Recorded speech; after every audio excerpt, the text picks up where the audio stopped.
The football writer Mark Ogden and the Daily Mail's football editor Ian Ladyman. Let's focus on a story which is across most of the back pages, it has to be said, for Saturday, that Marcus Rashford headlines a group of 5 Manchester United players who have been banished by Ruben Amorim, the head coach, ahead of the new season. He and Jadon Sancho, Alejandro Garnacho, Anthony and Terrell Malacia as well.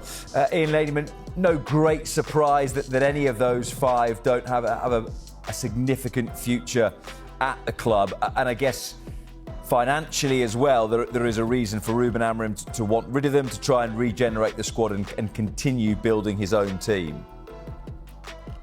Yeah, absolutely. It's a fascinating story, this, and the reason that I see it as being so is that this feels like a real line in the sand moment for Ruben Amorim, the Manchester United coach, a real stick or twist moment, and he's decided to twist. And what I mean by that is that when you've got players who you don't want and they don't want to be around, it's quite easy to hedge your bets and say, well, I'll keep them in the first team pool and I'll use them off the bench occasionally, and I might use them in the League Cup or whatever, and that way it stops the negative headlines.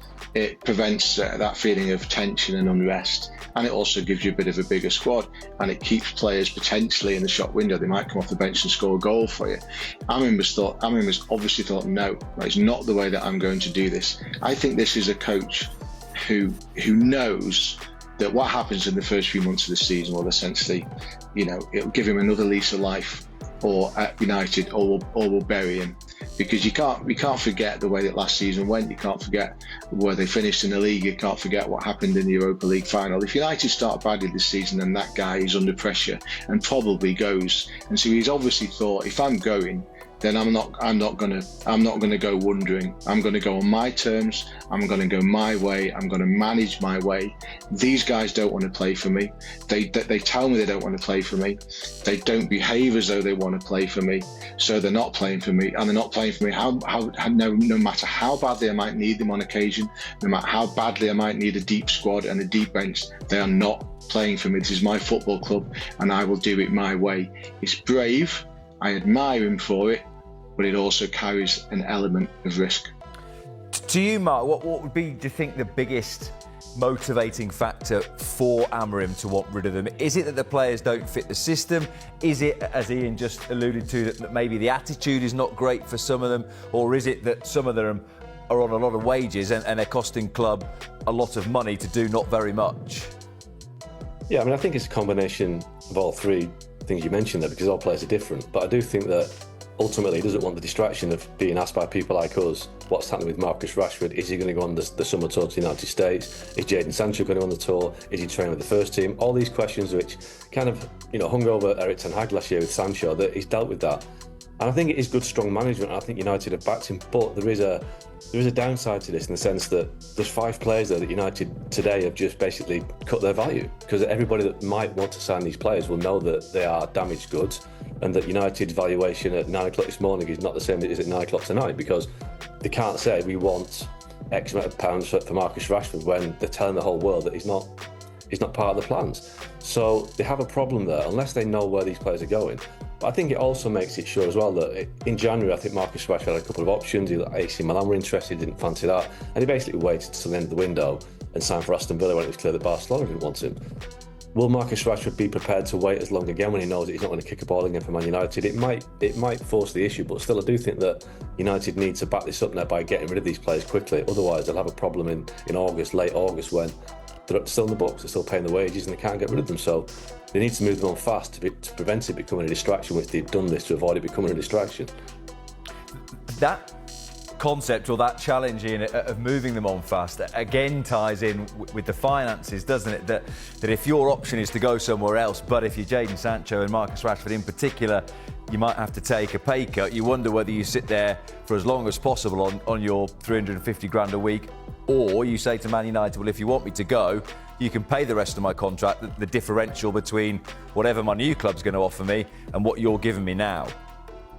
you know, without a doubt, somebody's going to have to take a backward step in these negotiations, and the chances are that it'll have to be Manchester United. That's usually the way that it works. I'll just take issue slightly with something that Mark just said there about cutting value, and I absolutely know what he means. United are essentially telling the world that these players are wrong-uns, for want of a better phrase. That's the way they obviously see them.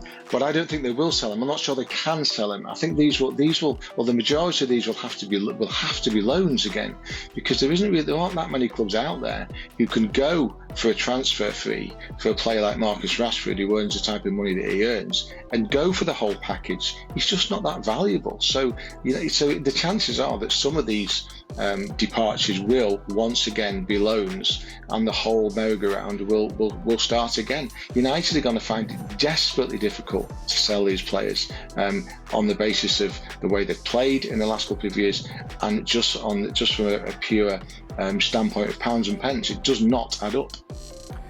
Do you think, Mark, that there was ever a temptation, particularly with Rashford, who was good on that loan spell with Aston Villa? Sancho was fine with Chelsea too, to give them a second chance? Or do you think that by the time that particularly Rashford left at the end of January, start of February, that his mind was made up on him that he was never going to play for Manchester United again? Yeah, there was no way back for those two. I mean, Sancho had a poor season at Chelsea, and he's never done anything at Man United to warrant being given a third, fourth or fifth chance. And Marcus Rashford, did he do that well at Aston Villa? He scored 2 Premier League goals and a couple in the FA Cup against Preston. So, for a player that earns 325 grand a week, you'd expect more than 4 goals in 6 months. So I don't think Rashford did anything at Aston Villa to convince Ruben Amorim that he was wrong. So I think their future was sealed the moment they left Old Trafford, and there's no way back. And I think it's the same for the other 3 players. I think that the time's up. None of them are good enough for Man United in their current form. So move them on. Part of the story in the Times, Ian, is that number 10 shirt has gone for Marcus Rashford. It's been handed to Matheus Cunha. I guess the flip side of what we've been talking about. How many more players do you think Manchester United are short of being challengers for, say, a Champions League spot next season? Goodness me, I mean, anybody that you run into down your local will tell you that they need a centre forward, a world-class holding midfield player, a goalkeeper, another centre half, and a wide player. Good. And a wide player. Is that enough? Everything's looking fine then. Do you want me to go on? And look, Cunha is a fine signing in that he's a fine player. However, at the moment, it does feel a little bit like dropping a goldfish into a pond full of sharks and telling him to swim and make the difference, because one player ain't going to change that team on his own. Okay, so Cunha is a start. He's a start. That's what he is. But he's the first piece in a massive jigsaw puzzle, and there's an awful lot of pieces to put in that puzzle between now and the middle of August. That's a rousing rallying cry for Manchester United fans to start the new season. There's the reality there. It is late on a Friday. Let's finish, Mark, with a bit of